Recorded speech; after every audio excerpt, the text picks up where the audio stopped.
unexpectedly and violently pierced when the Japanese bombed Pearl Harbor.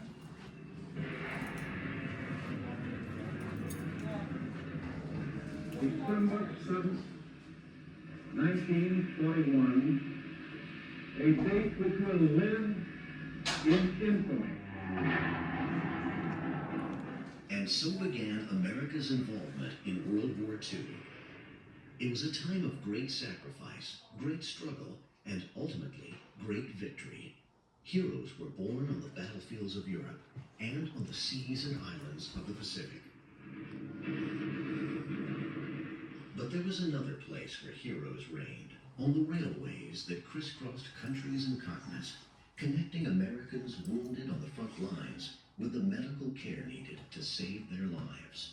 The U.S. Army hospital trains and the medical personnel who rode the rails with them cared for thousands of injured soldiers being transported to base, ship, and stateside hospitals throughout World War II.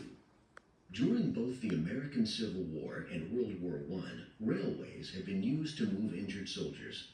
When the United States entered World War II, the Army Medical Department revisited this concept.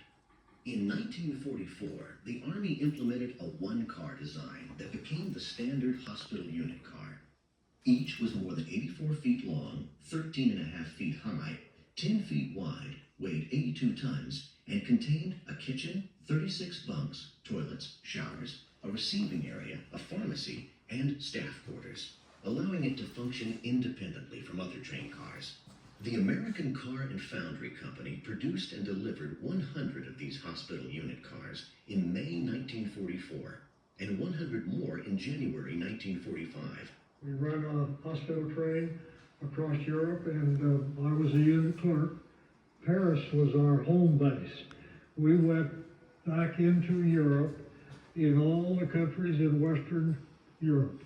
Assigned to car number 48, Richardson worked for approximately 3 years aboard a European hospital train, whose cars were fashioned after those that traditionally carried civilian passengers. In the early part of the war, we would go to the battalion aid stations, which was the first source of medical treatment.